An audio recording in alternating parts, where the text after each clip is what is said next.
नमस्कार, जम्मू कश्मीर का ये बुलेटिन देख रहे हैं आप और मैं हूं प्रियंका गुप्ता आपके साथ। बुलेटिन की शुरुआत करेंगे। इस वक्त जो खबर सामने आ रही है कि जिस तरह से बताया जा रहा है कि गृह मंत्री अमित शाह जम्मू कश्मीर का दौरा कुछ ही दिनों में कर सकते हैं और गृह मंत्री अमित शाह जिस तरह से 3 दिवसीय जम्मू कश्मीर के दौरे पर आएंगे और गृह मंत्री के इस माह के अंत में जम्मू कश्मीर आने की संभावना बताई जा रही है और पब्लिक आउटरीच प्रोग्राम के तहत वे विकास कार्यों की समीक्षा भी करेंगे और यूनिफाइड कमान की बैठक में सुरक्षा परिदृश्य का भी वो जायजा ले सकते हैं।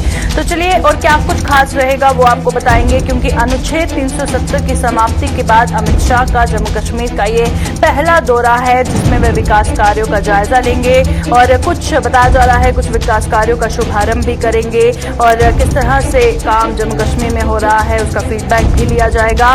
और ये बात सामने आ रही है कि 22 से 25 अक्टूबर तक गृह मंत्री अमित शाह का जम्मू कश्मीर का यह दौरा रहेगा और हमने देखा कि पब्लिक आउटरीच प्रोग्राम के तहत केंद्रीय मंत्रियों का दौरा जम्मू कश्मीर में लगातार जारी है और उसी के चलते जो भी केंद्रीय मंत्री जम्मू कश्मीर पहुंचते हैं वो यहाँ की आम जनता के बीच जाते हैं, उनसे बात करते हैं, मुद्दों पर बातचीत होती है और आश्वासन दिया जाता है कि जल्द से जल्द जो आम जनता की समस्याएं हैं उनका समाधान होगा, जो मुद्दे हैं वो जल्द सुलझेंगे और एडमिनिस्ट्रेशन में ऑफिशियल से बातचीत होती है, जो पंचायती राज के रिप्रेजेंटेटिव्स हैं उनसे वो मिलते हैं। तो गृह मंत्री अमित शाह के दौरे में क्या कुछ खास रहेगा हम जानेंगे। हमारे साथ हमारे सीनियर साथी विनोद कुमार ज्वाइन कर चुके हैं। विनोद जी बताइएगा, क्योंकि अनुच्छेद 370 की समाप्ति के बाद गृह मंत्री अमित शाह का ये जम्मू कश्मीर का पहला दौरा है, क्या कुछ खास बातें सामने आ रही हैं और इस दौरे को कितना महत्वपूर्ण माना जाए?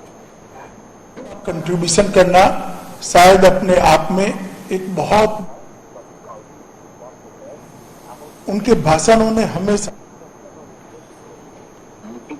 दौरा कर रहे हैं और ये जम्मू कश्मीर की जनता समाज शांति की जितने मंत्री परिषद के इतने सदस्य Jammu Kashmir public outreach programme के फायदा इसी सिलसिले में अमित शाह मंत्री हैं और आपने खुद बताया कि आर्टिकल 370 में संशोधन और करने के बाद चाइना विजिट उनका है, इसलिए बड़ा इम्पोर्टेंट हो जाता है कि वो यहाँ पर आकर के करेंगे कि आखिर 370 हटने के बाद क्या की परिस्थितियां बन रही है, वो फीलिंग हो रही है, लॉ एंड ऑर्डर की क्या सिचुएशन, किस तरीके से आतंकवाद को खत्म किया जा सकता है और इनका भी चर्चा होगी। यानी शेयर कर सकते हैं। इसके अलावा जो प्रोजेक्ट उनके पास है किस तरीके का निर्माण किया जा रहा है और क्या क्या नया हो सकता है, क्योंकि on the floor of house हम सबको याद होगा और 5 अगस्त को किस तरीके से राज्यसभा में अमित शाह गृह मंत्री ने कितना बड़ा वादा किया था कि हम जम्मू कश्मीर की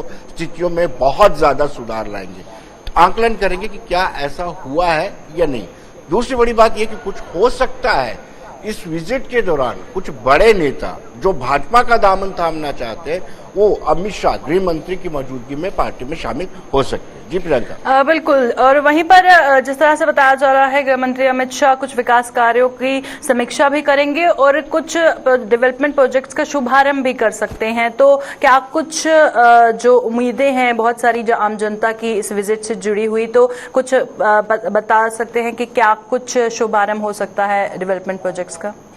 बताया कि ये पब्लिक आउटरीच प्रोग्राम है और इस पब्लिक आउटरीच प्रोग्राम में गृह मंत्री के अलावा आने वाले दिनों में रक्षा मंत्री राजनाथ सिंह भी आ सकते हैं, निर्मला सीतारमन जो वित्त मंत्री हैं वो भी आ सकते हैं और बड़े सारे मंत्री आ सकते हैं। अपनी पब्लिक आउटरीच प्रोग्राम के तहत हर एक मिनिस्टर, जैसे नितिन गडकरी ने जेड मोर टनल का जिक्र किया, नितिन गडकरी ने जोजिला टनल का जिक्र किया, ऐसे ही अमित शाह भी अपने गृह मंत्रालय के जो कुछ प्रोजेक्ट्स होंगे उनका नींव पत्थर रख सकते हैं और या ये भी कर सकते हैं कि किस तरीके से जो एलओसी पर या इंटरनेशनल बॉर्डर पर मोर्चे बनाए जा रहे हैं, कंक्रीट बनाए जा रहे हैं, उनकी चर्चा कर सकते हैं। बहुत सारे ऐसे प्रेस्टिजियस प्रोजेक्ट हैं जिनको लेकर के वो नींव पत्थर रख सकते हैं, उद्घाटन कर सकते हैं। बिल्कुल, और वहीं पर केंद्रीय मंत्रियों का जो दौरा है जम्मू कश्मीर का आए दिन देखने को मिल रहा है, उसी के चलते वो लोगों के बीच में जाते हैं। सबसे बड़ी बात है आम जनता से राब्ता करते हैं, उनकी समस्याएं सुनते हैं, उनके मुद्दों पर बातचीत होती है, आश्वासन भी दिया जाता है। तो क्या लगता है आम जनता की कितनी उम्मीदें इन विजिट से बंधी हैं? देखिए, मैंने शुरू में ही कहा प्रियंका की बड़े सौभाग्यशाली हैं जम्मू कश्मीर की जनता, जिनके बीच में पब्लिक आउटरीच प्रोग्राम के तहत 70 से ज्यादा मिनिस्टर आ रहे हैं। तो आप अंदाजा लगा सकते हैं कि प्रत्येक मिनिस्टर जब आता है, पब्लिक के बीच में जाता है, तो पब्लिक का लेवल ऑफ कॉन्फिडेंस बढ़ जाता है कि सरकार, केंद्र सरकार हमारे द्वार पर आई है, खुद मंत्री चल करके हमारे द्वार पर आया, हमारी समस्या को सुन रहे हैं, हमारी समस्या का निवारण करेंगे। एक विश्वास बढ़ जाता है, क्योंकि 370 में संशोधन हुआ, 35 से हटा, उसके बाद लोगों में अविश्वास की जो भावना पैदा हुई थी उसको आहिस्ता आहिस्ता खत्म किया जा रहा है। ये सेकेंड आउटरीच प्रोग्राम है और मुझे लगता है कि इसको पॉजिटिवली लेना चाहिए और इसके आउटकम्स भी पॉजिटिव रहेंगे।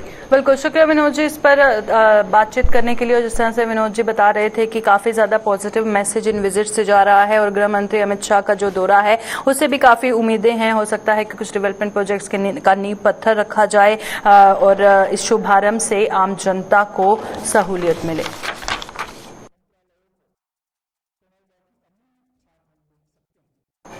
चलिए रुक करते हैं अब कठुआ का, क्योंकि कठुआ में कोरोना के प्रकोप के बाद अब डेंगू का जो काला साया है वो मंडरा रहा है। क्योंकि कठुआ में कोरोना के बाद अब डेंगू का डंक जो है कहर मचा रहा है और एक शख्स की मौत के बाद 7 और लोगों में डेंगू की पुष्टि हुई है। रेलवे कॉलोनी से शुरू हुए डेंगू ने अब कठुआ शहर में पांव पसारने लगा है। स्वास्थ्य विभाग अब सख्ते में आ चुका है और लोगों से सावधानी बरतने की अपील की जा रही है। क्योंकि हमने देखा कि बहुत देर से जो कोविड की लड़ाई है वो पहले से ही स्वास्थ्य विभाग और लोग लड़ रहे हैं और इसी के बीच एक और लड़ाई जो है वो अब लड़ने की तैयारी में स्वास्थ्य विभाग दिख रहा है। क्योंकि जो हेल्थ डिपार्टमेंट है पूरी तरह से सख्ते में आ चुका है। क्योंकि कठुआ में देखा जा रहा है एक के बाद एक जो डेंगू के केसेस हैं वो नजर आ रहे हैं। क्योंकि पहले भी डेंगू के कारण एक शख्स की मौत हो चुकी है, अब 7 और लोगों में डेंगू की पुष्टि हुई है जो बेहद ही गंभीर मसला है। चलिए रुक करते हैं,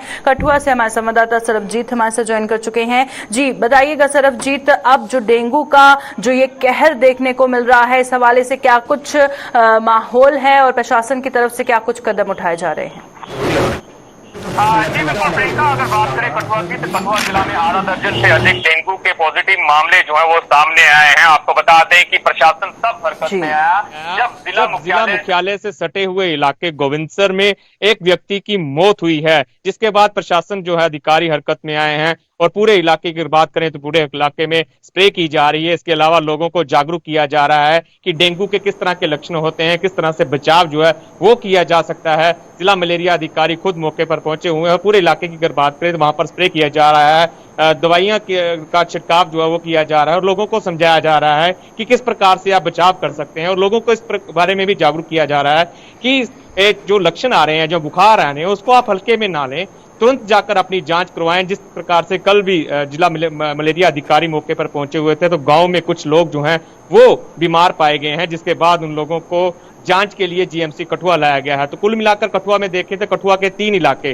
गोविंदसर, शिवानगर और कृष्णा कॉलोनी का इलाका है, यहाँ पर डेंगू के पॉजिटिव मामले आए हैं और जिसके बाद जिला प्रशासन के अधिकारी, स्वास्थ्य विभाग के अधिकारी लगातार इन इलाकों में जा रहे हैं और इन इलाकों में जो है वो छिड़काव किया जा रहा है, लोगों को जागरूक जो है वो किया जा रहा है। बिल्कुल बेहद जरूरी है अवेयरनेस होना, क्योंकि एक तरफ कोविड दूसरी ओर डेंगू। अब इन दोनों की लड़ाई लड़नी है और हेल्थ डिपार्टमेंट की तरफ से पूरी तरह से कदम उठाए जा रहे हैं। तो लोगों की तरफ से क्या कुछ कहा जा रहा है, क्या आपको ग्राउंड पर नजर आ रहा है, क्या उतनी जागरूकता है उनमें?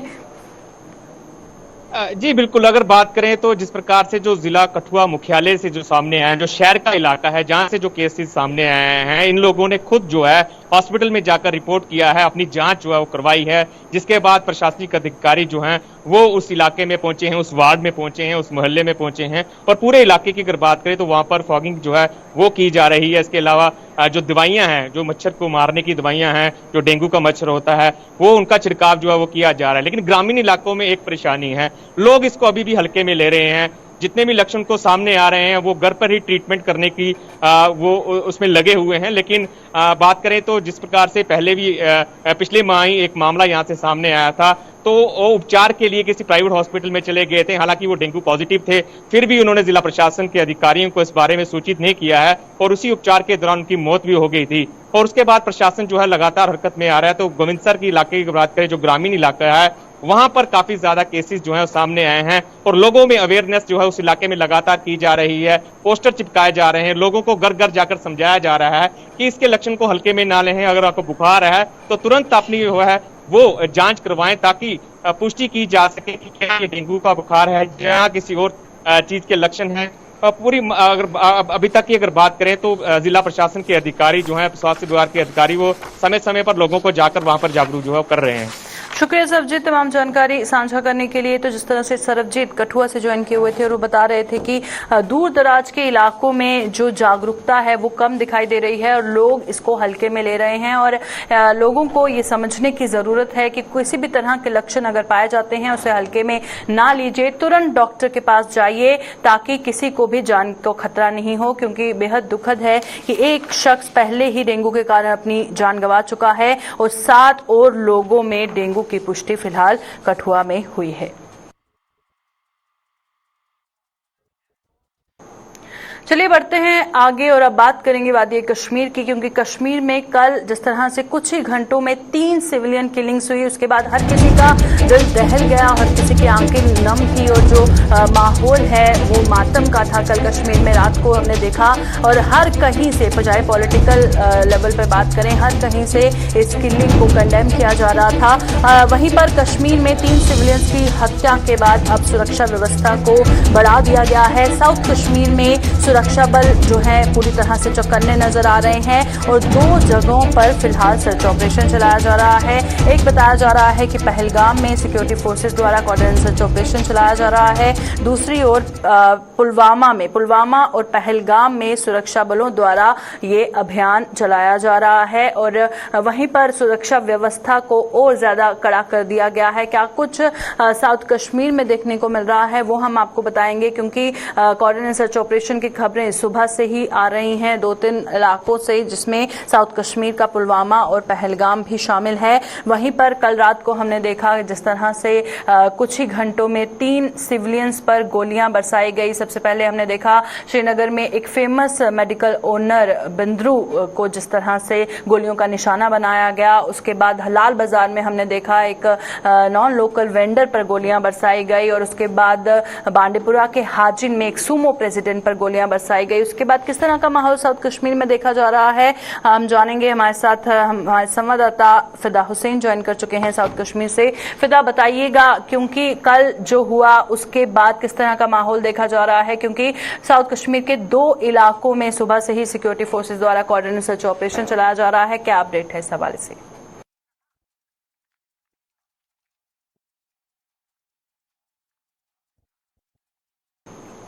चलिए, जब तक फिदा से दोबारा राब्ता होता है तब हम आपको बता दें कि कश्मीर में 3 सिविलियंस की हत्या के बाद सुरक्षा व्यवस्था को बढ़ा दिया गया है और कोऑर्डिनेट सर्च ऑपरेशन चलाया जा रहा है। और जब भी हम जानते हैं सिक्योरिटी फोर्सेस द्वारा इस तरह का अभियान चलाया जाता है तो रिस्ट्रिक्शंस उस इलाके में देखने को मिलती हैं। तो कहां पर साउथ कश्मीर में रिस्ट्रिक्शंस फिलहाल देखने को मिल रही हैं, उस हवाले से हम जानकारी लेंगे। फिदा हुसैन एक बार फिर हमारे साथ ज्वाइन कर चुके हैं। फिदा, बताइएगा साउथ कश्मीर के पहलगाम और पुलवामा में जिस तरह से ये coordinate search operation security forces द्वारा चलाया जा रहा है, इस हवाले से क्या अपडेट है? देखिए प्रियंका, मैं आपको अगर हम दक्षिण कश्मीर की बात करेंगे तो दक्षिण कश्मीर में देखा जाए तो सिक्योरिटी फोर्सेस की जो नाकाबाजी है उसमें जो है कल से अगर देखा जाए, जिस तरह से कल श्रीनगर में इनके बाद एक जो हमले हुए हैं उसके बाद देखा जाए तो दक्षिण कश्मीर का शोपियान, पुलवामा, अनंतनाग, अवंतीपोरा या कुलगाम की बात की जाए तो जो पेट्रोलिंग है उसमें तेजी आई है और राज्य पेट्रोलिंग पार्टी जो है वो बहुत सारे इलाकों में नजर आई। हालांकि पेट्रोलिंग पार्टी तो ऐसे भी देखा जाए तो अगर दक्षिण कश्मीर की बात करेंगे तो यहाँ पर पेट्रोलिंग पार्टी जो है वो तो नजर आती ही रहती है, क्योंकि किसी भी गतिविधि पहले सिक्योरिटी फोर्सेस जो है वो पर है। हालांकि जिस तरह से देखा जाए तो सिक्योरिटी फोर्सेस को आशंका होती है कि अगर कहीं पर भी कोई भी इनपुट उनको मिलता है तो उसके आधार पर वहां पर कोऑर्डिनेट सर्च ऑपरेशन है वो चलाया जाता है।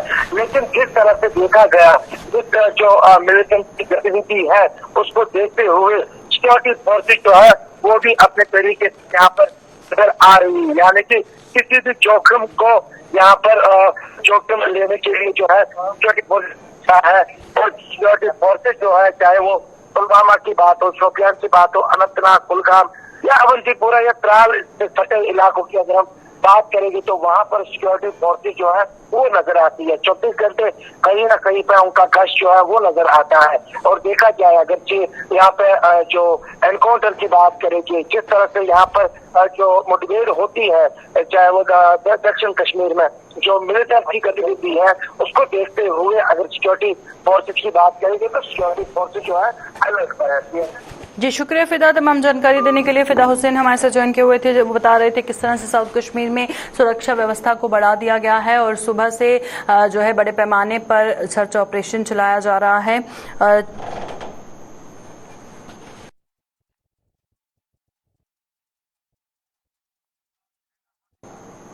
चलिए बढ़ते हैं आगे और अब बात करेंगे कुपवारा से बड़ी खबर सामने आ रही है। कुपवारा में एलओसी के नजदीक पुलिस ने हथियार व गोला बारूद बरामद किया है। आपको बता दें कि करना के हजित्रा गांव से 8 ग्रेनेड और 1 पिस्टल को बरामद किया गया है।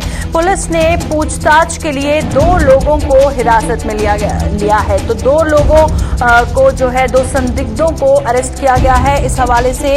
और हजित्रा गांव है ये लाइन ऑफ कंट्रोल के पास करना इलाके में, जहां पर हथियार और गोला बारूद बरामद किया गया है। 8 ग्रेनेड सहित 1 पिस्टल को बरामद किया गया है। और बताया जा रहा है पुलिस ऑफिशियल की तरफ से कि ये जो ग्रेनेड और पिस्टल है ये रिकवर किया गया जब स्पेसिफिक इनपुट्स के आधार पर सर्च ऑपरेशन सिक्योरिटी फोर्सेस द्वारा चलाया गया था। चलिए हमारे साथ हमारे संवाददाता इशफाक ज्वाइन कर चुके हैं। इशफाक, बताइएगा इस खबर के हवाले से और क्या जानकारी है? आपके पुलिस ऑफिशियल से बातचीत हुई, उनका क्या कुछ कहना था, क्या अपडेट इस खबर के हवाले से सामने आ रहा है?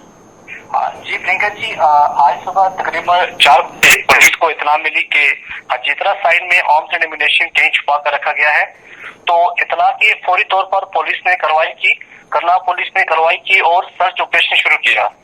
तो सर्च ऑपरेशन पहले हजित्रा साइड में किया गया, तो वहां पर pistol 9mm 1 number, hand grenade 8 number और राउंड 9mm 7 नंबर वहां पे उनको मिले। उन्होंने हजित्रा के बाद एक और जगह है हरिडल में सर्च ऑपरेशन वहां पे भी शुरू किया। तो ये दोनों जगहों से हमें pistol 1 number, hand grenade 8 number और राउंड 7 नंबर वहां पे हमें मिले। जी, तो जिस तरह से बताया जा रहा है कि सर्च ऑपरेशन चलाया गया था उस इलाके में, जिसके बाद कुछ इनपुट्स के आधार पर जब सिक्योरिटी फोर्सेस द्वारा वहां बड़े पैमाने पर सर्च ऑपरेशन चलाया गया तो उसके बाद इन 2 संदिग्धों को हिरासत में लिया गया और ये ग्रेनेड और पिस्टल बरामद की गई। तो जो 2 संदिग्ध हिरासत में लिए गए हैं उनके हवाले से कुछ जानकारी मिल पाई है? कहाँ से वो ताल्लुक रखते हैं? जी प्रियंका, अभी मेरी बात हुई थी एसएचओ करना मुदस्सिर साहब से, तो उन्होंने कहा था कि अभी जो तहकीकात है वो जारी है। तो इनको अभी डिस्ट्रिक्ट हेडक्वार्टर कुपवाड़ा में लिया जाएगा, वहां इसकी फर्दर जो है इन्वेस्टिगेशन की जाएगी। जी बिल्कुल, शुक्रिया इशफाक तमाम जानकारी फराहम करने के लिए। इशफाक हमारे साथ ज्वाइन किए हुए थे और जिस तरह से वो बता रहे थे कि 2 संदिग्धों को जो हिरासत में लिया गया है, फिलहाल जो है उनसे पूछताछ जारी है।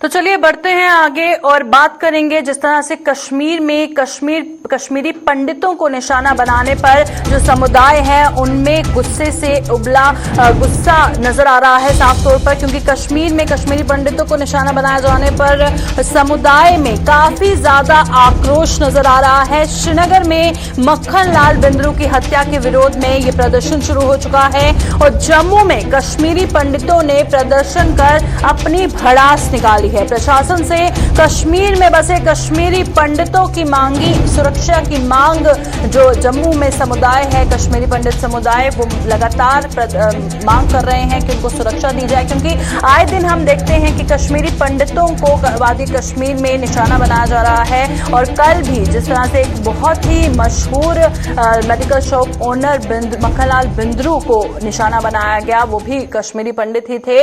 और उसके बाद साफ तौर पर तस्वीरों में आप देख सकते सकते हैं कि जम्मू में पूरे समुदाय में किस तरह से गुस्सा फूटता हुआ नजर आ रहा है। प्रदर्शनों का सिलसिला शुरू हो चुका है जिसमें वो प्रशासन से कश्मीर में कश्मीरी पंडितों की सुरक्षा की मांग कर रहे हैं और आप साफ तौर पर देख सकते हैं नारेबाजी करके अपनी मांगे जो है वो अपने एडमिनिस्ट्रेशन के समक्ष रख रहे हैं और अपनी भड़ास वो निकाल रहे हैं, क्योंकि आए दिन कश्मीर में कश्मीरी पंडितों को निशाना बनाने पर पूरा समुदाय भड़का हुआ है। और सीधा आपको तस्वीरें हम जम्मू से दिखा रहे हैं कि किस तरह से कश्मीरी पंडित समुदाय का गुस्सा फूटता हुआ नजर आ रहा है। और वहीं पर जिस तरह से आप इनके हाथों में बैनर भी देख सकते हैं कि जिसमें ये इंसाफ की गुहार लगा रहे हैं। तो चलिए हमारे साथ जम्मू से ग्राउंड से अनिल हमारे संवाददाता ज्वाइन कर चुके हैं। अनिल, बताइएगा, कश्मीरी पंडितों का गुस्सा साफ तौर पर तस्वीरों में नजर आ रहा है और क्या कुछ कहना है इनका?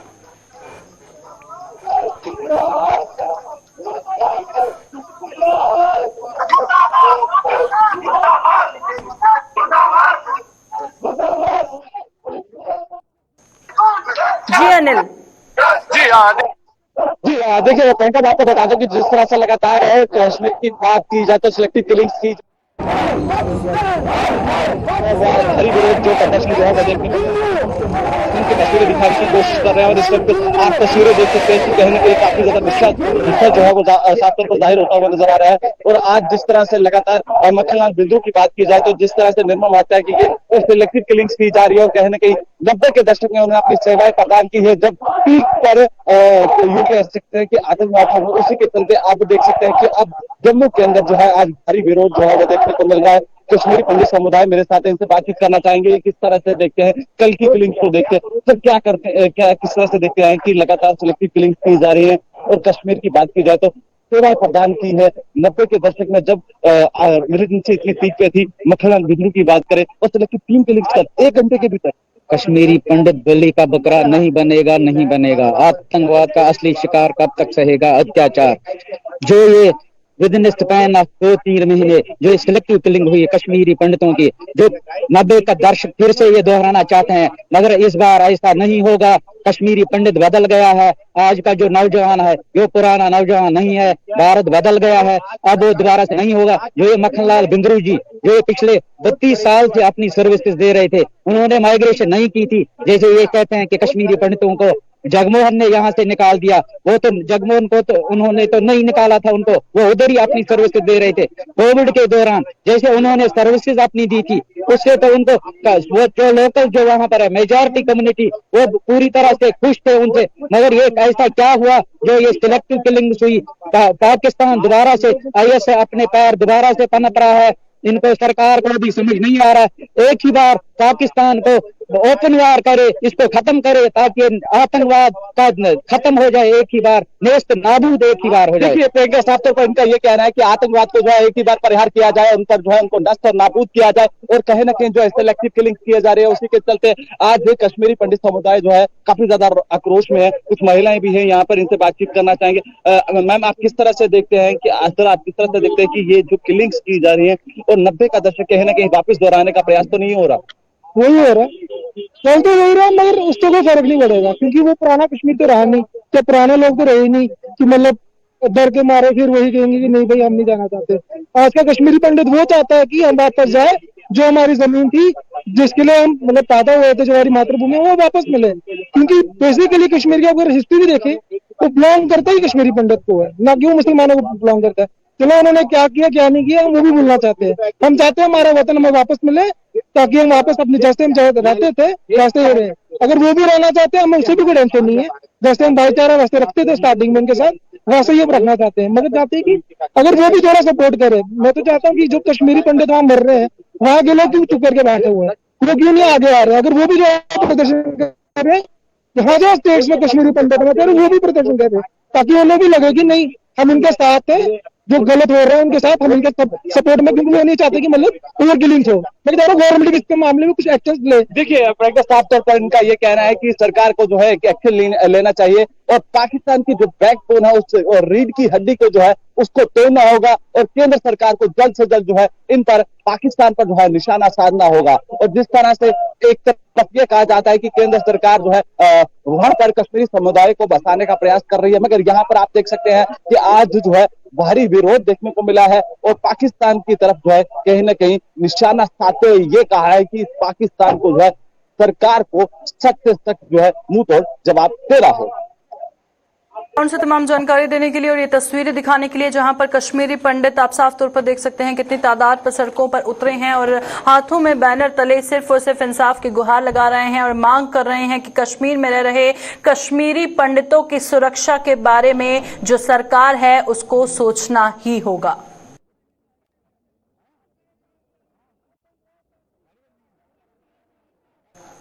7 अक्टूबर से शुरू हो रहे शारदीय नवरात्र पर इस बार धर्मनगरी कटरा में नवरात्र महोत्सव का आयोजन कोरोना गाइडलाइन का पालन करते हुए किया जा रहा है।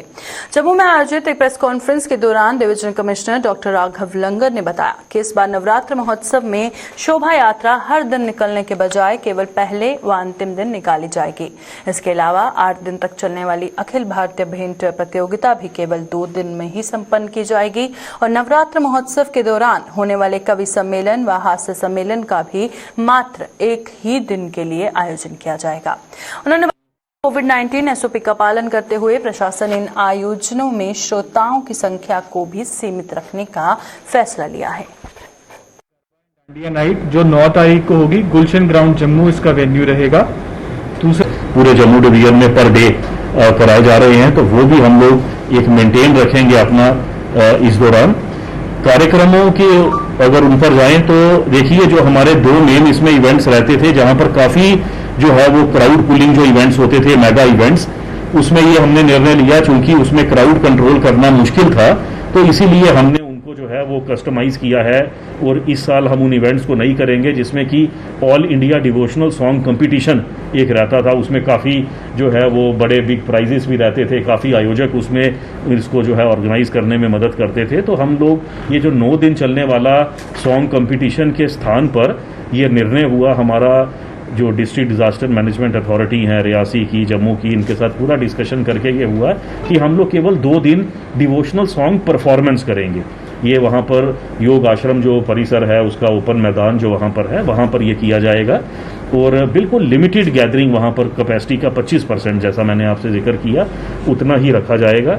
इसके साथ साथ शोभा यात्रा वो प्रथम दिन से लेकर नवमी तक प्रतिदिन जो है शोभा यात्रा होती थी, तो उसमें भी हम लोग उसका रूट कटेल करके और साथ ही में केवल 2 दिन प्रथम दिन और नवमी के दिन जो है ये शोभा यात्रा निकाली जाएगी। उसमें खास तौर पर वहाँ पर हमारे जो एसडीएम कटरा हैं उनको ये हिदायत दी गई है कि वॉलंटियर्स के और पुलिस की मदद से पूरा क्राउड कंट्रोल वहाँ पर मेंटेन किया जाए, सोशल डिस्टेंसिंग मेंटेन की जाए। अभी के बुलेटिन में फिलहाल इतना ही, दीजिए इजाजत, नमस्कार।